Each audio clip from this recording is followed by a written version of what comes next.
오늘은 기도의 감상으로 깨어 있으라 라는 제목으로 말씀을 살펴보고자 합니다. 말씀을 같이 보실까요? 또 무엇을 하든지 말에나 일에나 다 주 예수의 이름으로 하고 그를 힘입어 하나님 아버지께 감사하라. 무슨 일을 하든지 마음을 다하여 주께 하듯 하고 사람에게 하듯 하지 말라. 말씀은 성도된 우리들에게 무엇을 하든지 말에나 일에나 주 예수의 이름으로 하라고 권면하고 있습니다. 말씀은 성도된 우리들에게 무슨 일을 하든지 마음을 다하여 주께 하듯 하라고 권면을 하고 있다는 거죠. 그렇다면 성도된 우리들은 이 말씀의 의미를 어떻게 받아들여야 합니까? 우선 적용 범위에 대해서 생각해 본다면 말씀은 그 범위를 어떻게 이야기하고 있죠? 무슨 말을 하든지 그리하라고 말하고 있어요. 무슨 일을 하든지 그리하라고 말하고 있다는 거죠. 이는 그 범위가 어떠하다는 것을 의미합니까? 삶의 전 영역에 적용되어야 한다는 거예요. 삶의 모든 영역에 이 말씀을 적용해야 한다는 거죠. 이해가 되십니까? 이 말씀은 어디에 적용이 되어져야 한다고요? 삶의 모든 부분에 적용이 되어져야 한다는 거예요. 그리고 마음가짐을 살펴볼까요? 우리들의 삶의 태도를 살펴볼까요? 말씀은 어떻게 소개합니까? 마음을 다하라고 주님께 하는 것처럼 해야 한다고 소개하고 있습니다. 그러니 우리들은 어떻게 받아들여야 돼요?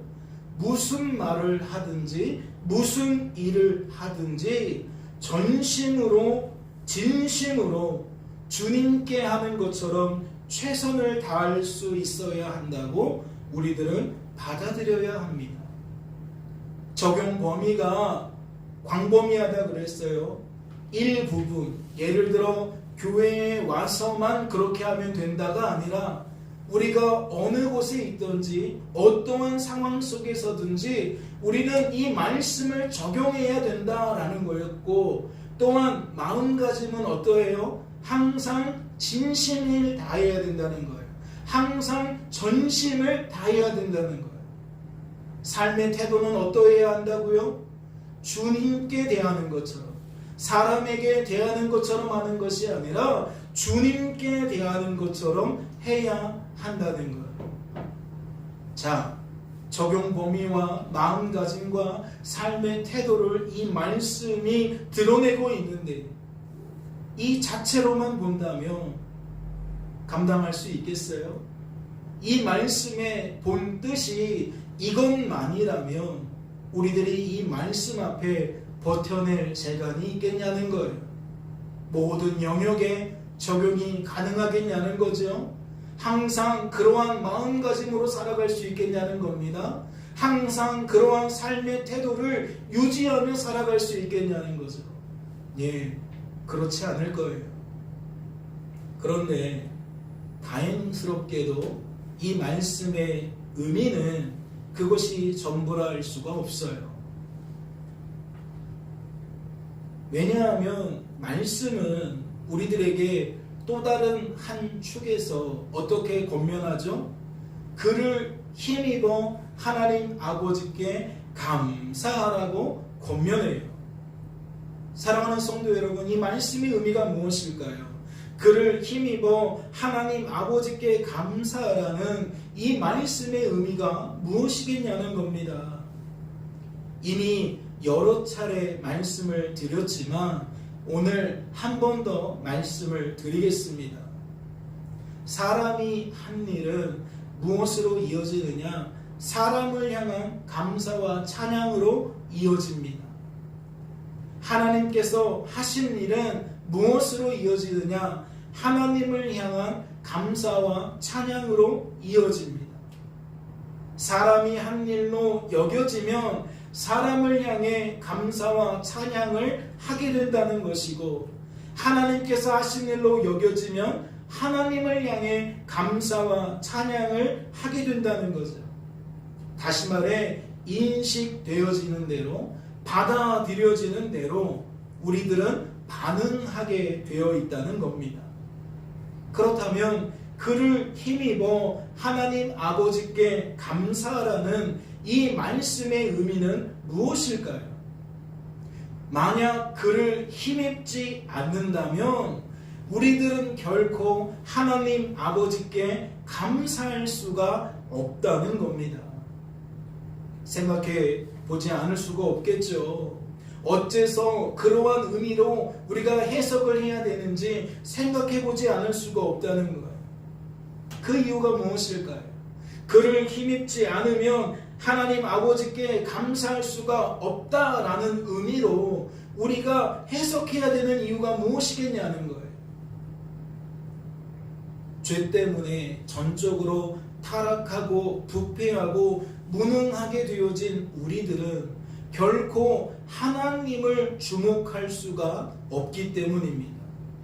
우리들이 가지고 있는 힘과 능력으로는 결코 하나님께서 하신 일을 하나님께서 하신 일로 여길 수가 없다는 거죠. 우리들은 육신의 안목을 가지고 주어진 삶과 그 결과를 바라보기 때문에 결코 그렇게 받아들일 수가 없다는 거예요.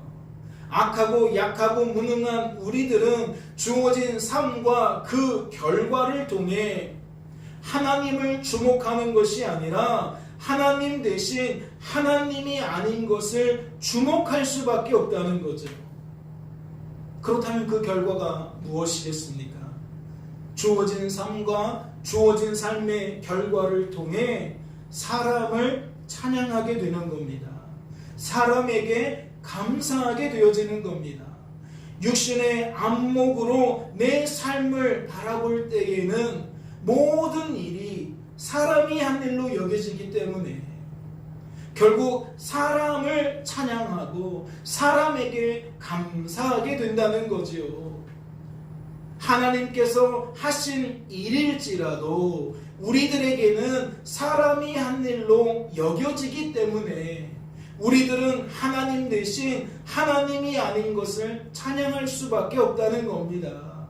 하나님께서 하신 일을 사람이 한 일로 여기기 때문에 하나님 대신 하나님이 아닌 것을 향해 감사할 수밖에 없다는 거죠.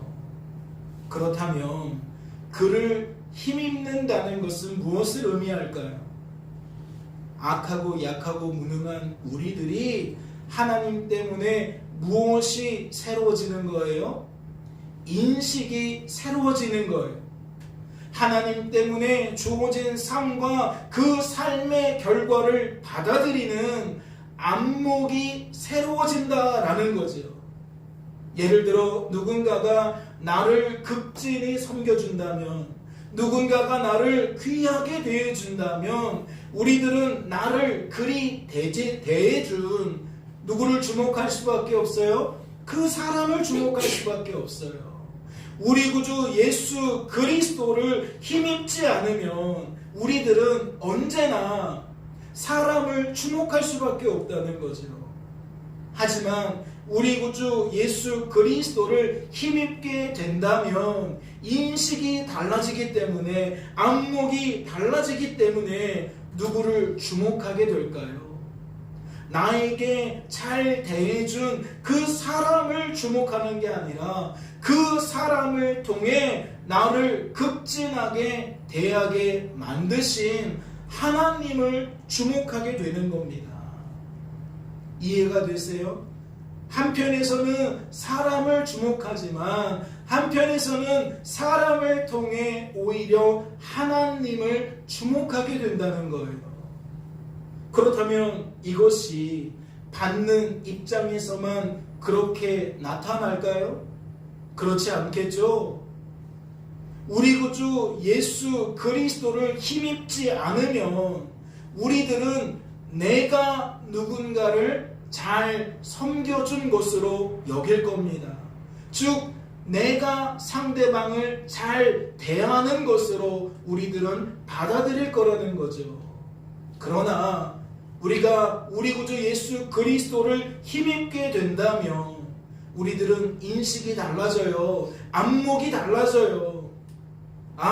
하나님 때문에 내가 저 사람에게 이렇게 말하고 이렇게 행동할 수 있었던 것이구나 라고 인식이, 안목이 달라진다고요.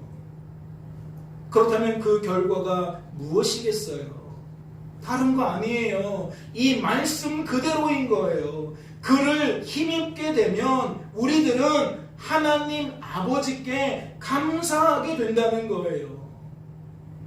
대접을 받는 입장에서도 그리하게 된다는 것이고, 대접을 하게 되는 입장에서도 그리하게 된다는 것이지요. 그를 힘있게 되면 하나님께서 하신 일이 하나님께서 하신 일로 여겨지기 때문에 우리들은 나의 입장과 상관없이 나의 입장에서 하나님 아버지께 감사하게 된다는 거예요. 저 사람에게 선한 말로 선한 행동으로 대할 수 있게 하시니 하나님 감사합니다. 하나님께서 저를 붙들어 주신 결과입니다. 하나님 때문에 이러한 열매들을 거두어지게 된 겁니다. 하나님 감사합니다. 또 한편에서는 하나님, 내가 무엇이라고 저 사람을 통해 나에게 이렇게 극진히 대접을 하게 하십니까? 나는 자격이 없는데 이러한 대우를 받을 만한 그러한 형편이 아닌데 하나님께서 하신 일입니다. 하나님 감사합니다. 입장이 달라도 결과는 똑같아요.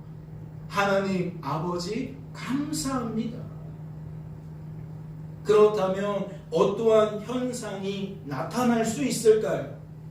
둘 다 하나님 아버지께 감사하게 되는 현상이, 둘 중 한 사람만 하나님 아버지께 감사하게 되는 현상이, 둘 다 하나님 대신 하나님이 아닌 것을 향해 감사하게 되는 현상이 나타날 수가 있는 거예요.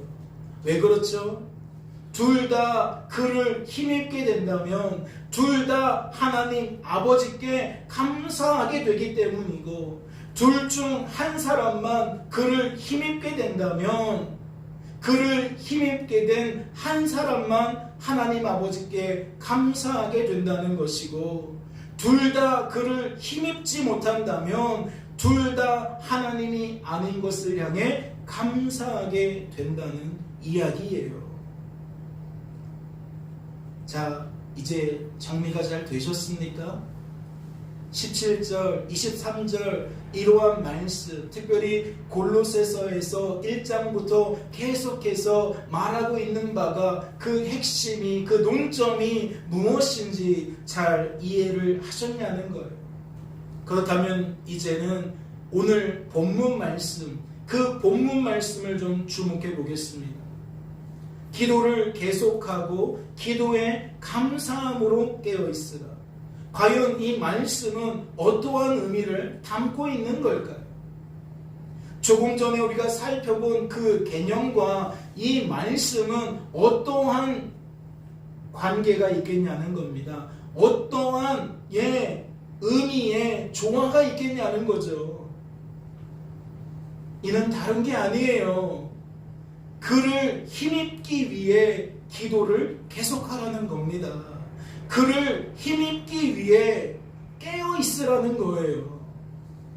그를 힘입지 않으면 무엇을 하든지 말에나 일에나 주 예수의 이름으로 할 수가 없으니 기도를 계속하라는 거죠. 그를 힘입지 않으면 무슨 일을 하든지 마음을 다하여 죽게 하듯 할 수가 없으니 깨어있으라는 겁니다. 그를 힘입지 않으면 하나님께서 하신 일을 결코 하나님께서 하신 일로 여길 수가 없으니 그렇게 하라는 거죠. 계속해서 기도하라는 것이고 깨어 있으라는 겁니다. 그렇다면 저는 여러분에게 묻지 않을 수가 없어요. 다시 한번 본문 말씀을 보세요. 감사함으로 라는 말씀이 왜 여기에 끼게 되었을까요?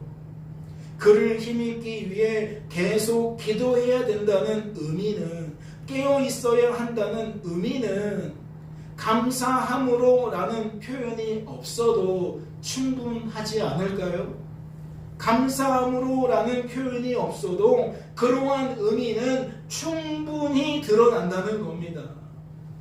그렇다면 이것이 의미하는 바가 무엇이죠? 감사함으로 라는 표현은 무언가 그 이상의 의미를 담고 있다는 거예요.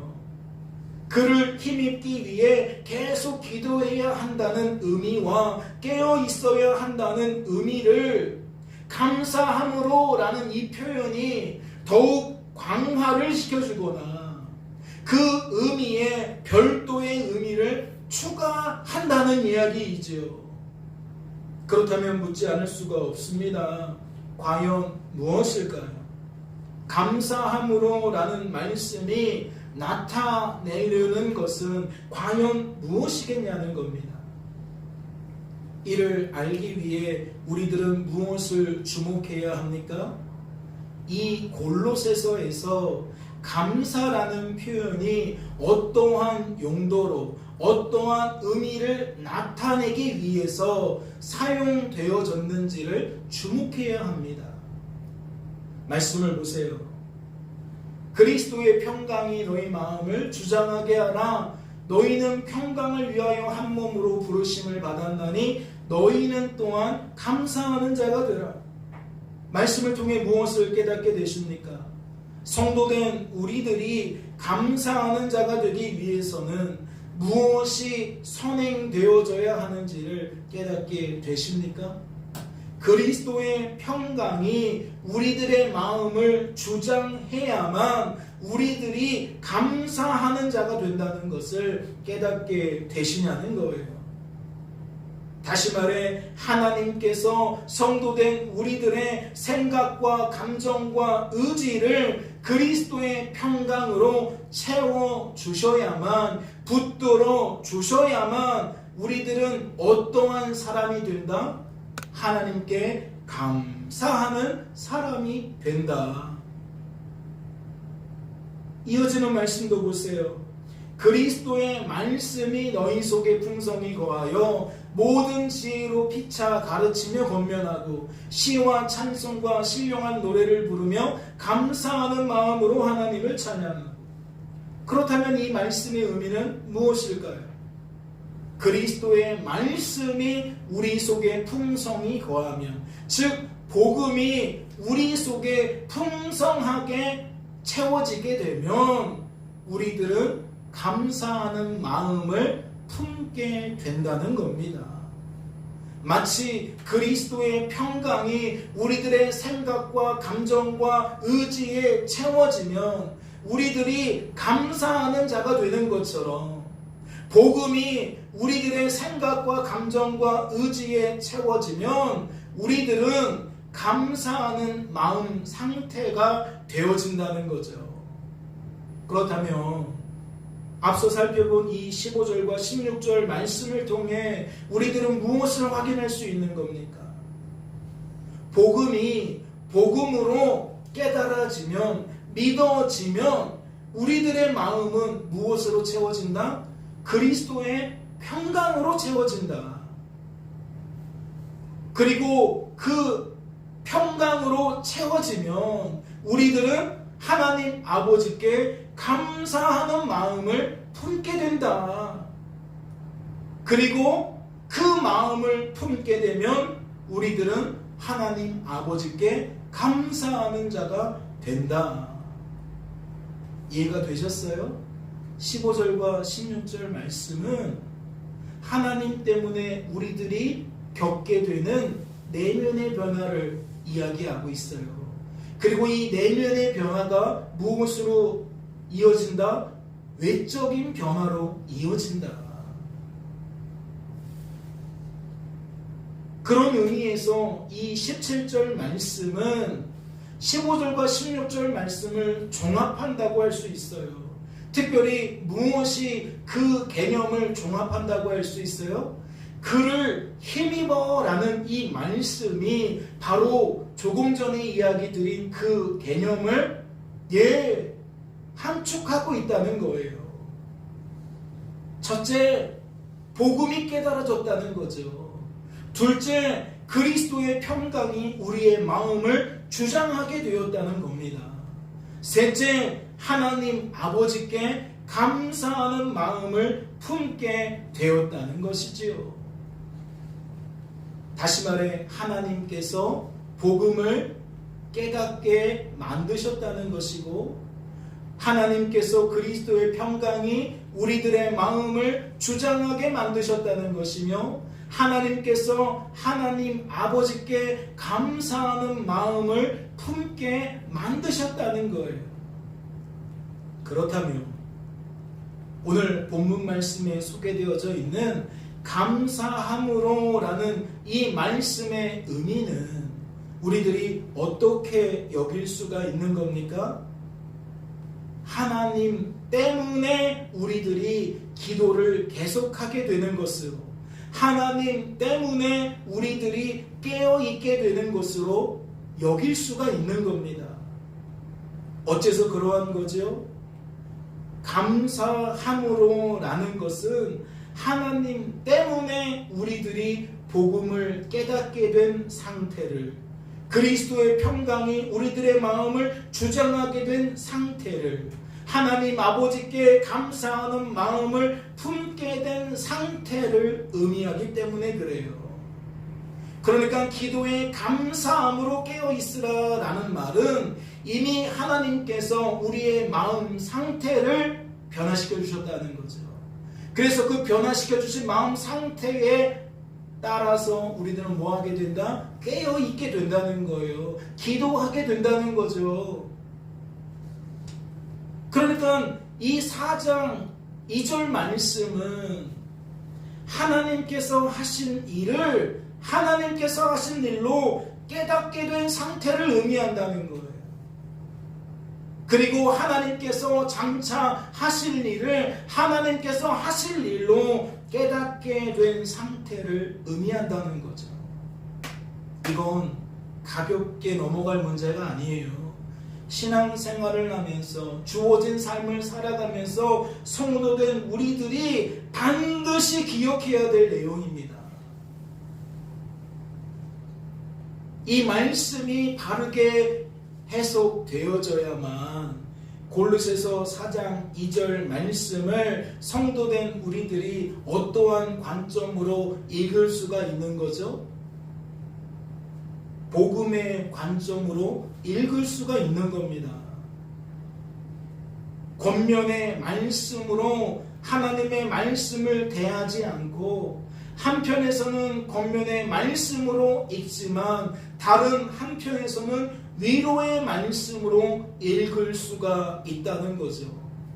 권면의 말씀이라는 게 뭐예요? 이런 거죠. 구원받은 성도는 구원받은 성도답게 계속해서 기도하면서 깨어 있어야 한다.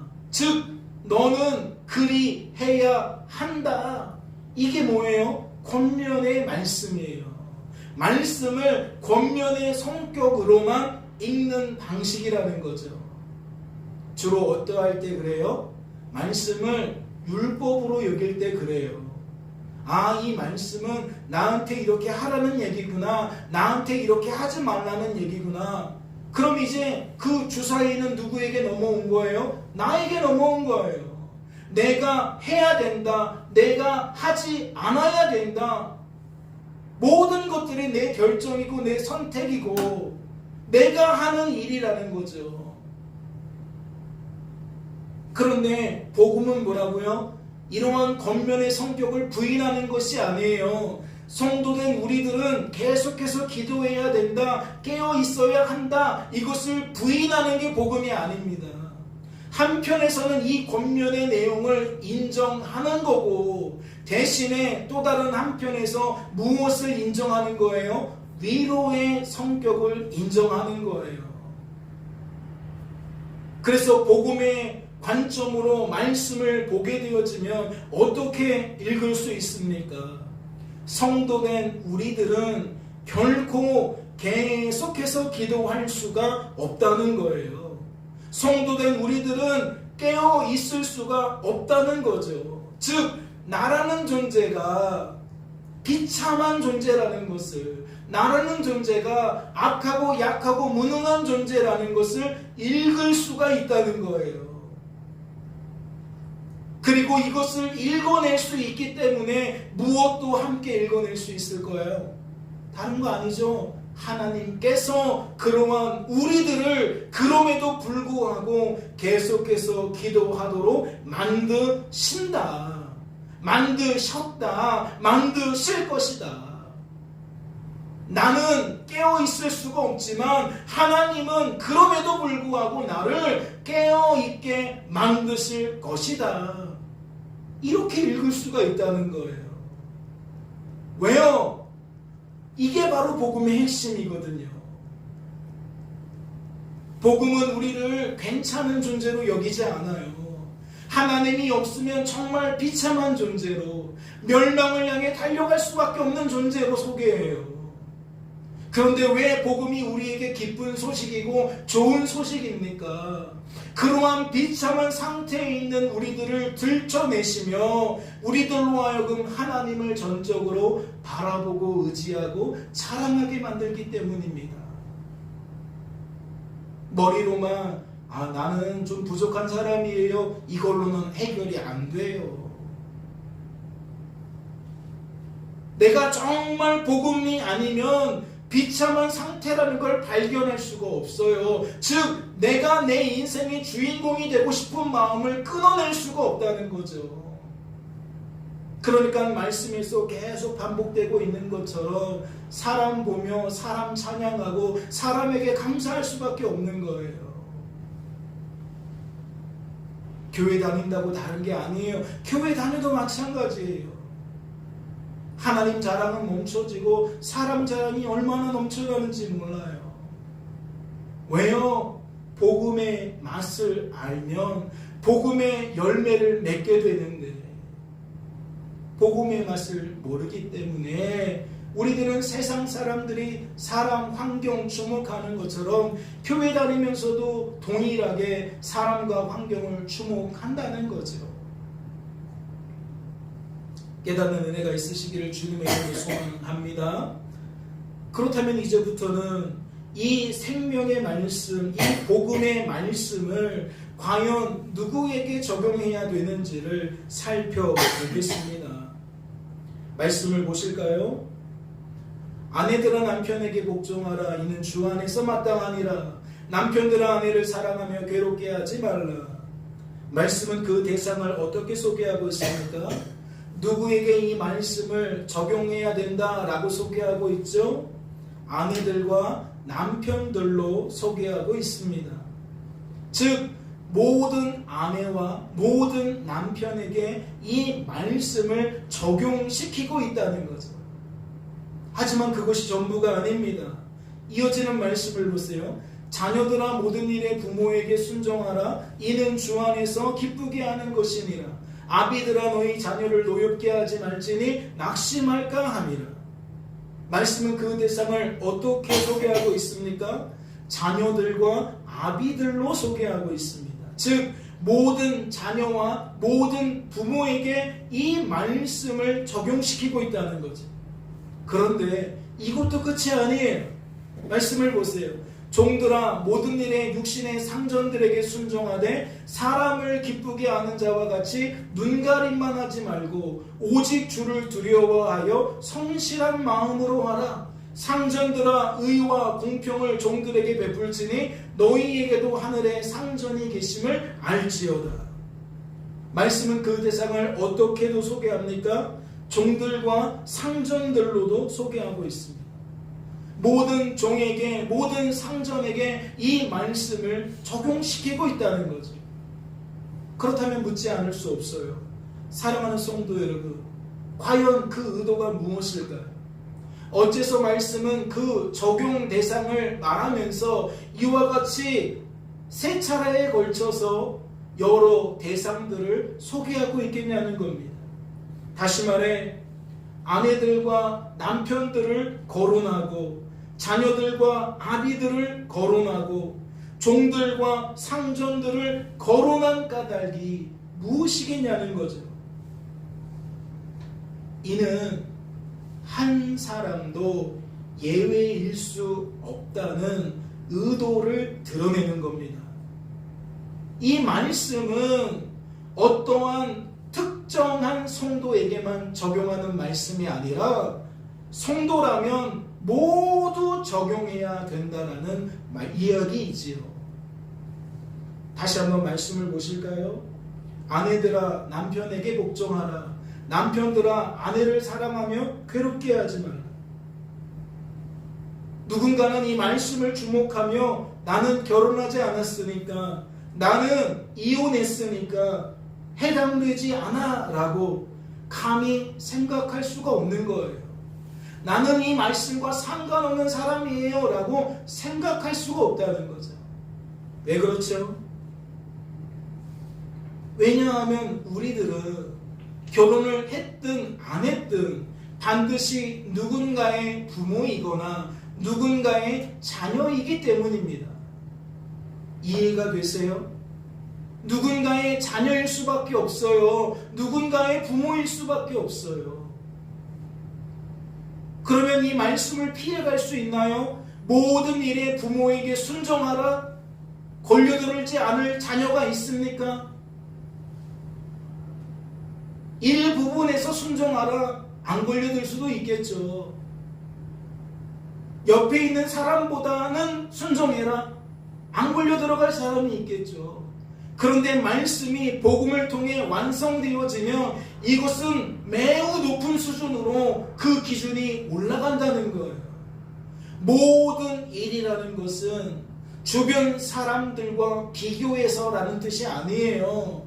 진짜 모든 일을 의미하는 거예요.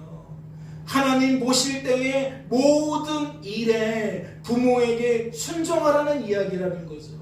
그러니까 자녀된 우리들은 이 말씀 앞에 걸려 넘어지지 않을 자가 한 사람도 없다는 거예요. 아비들의 입장에서도 마찬가지죠. 너희 자녀를 노엽게 하지 말라.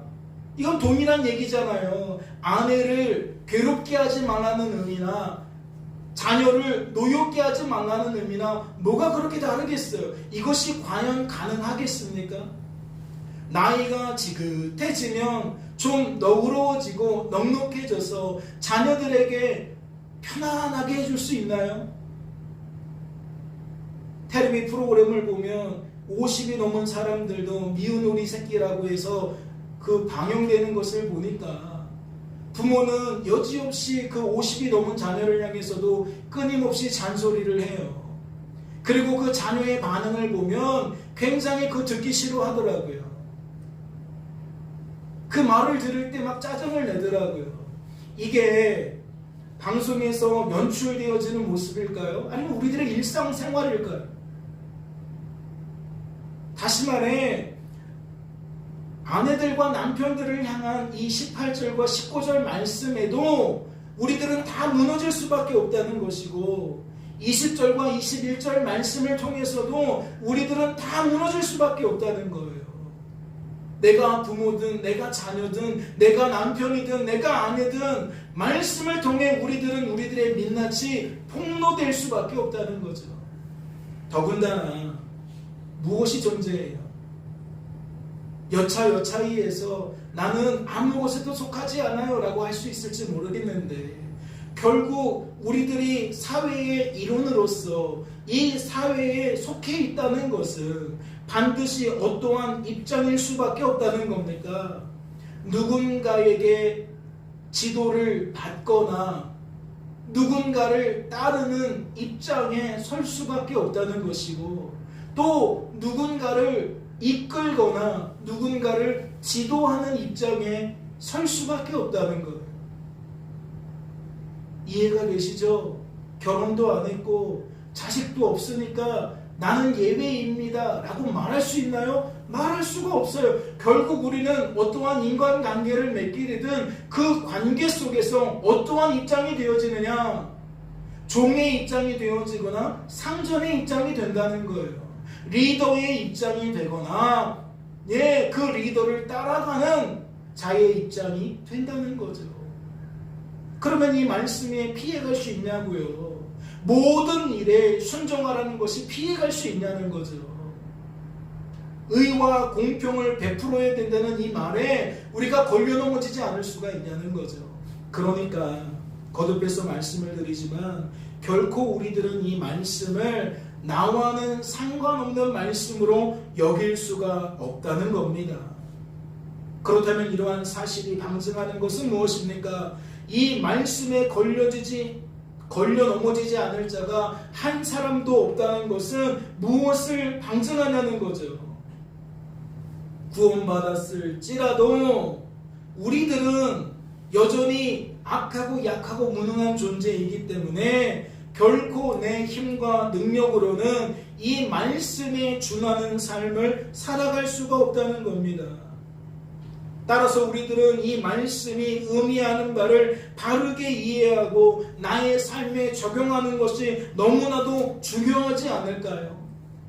걸핏하면 사람이 한 일로 여기고 사람 주목하다가 사람에게 감사하고 사람에게 찬양하는 그 버릇이 우리에게 너무나도 고쳐지지 않는데 너무나도 중요하지 않겠냐고요.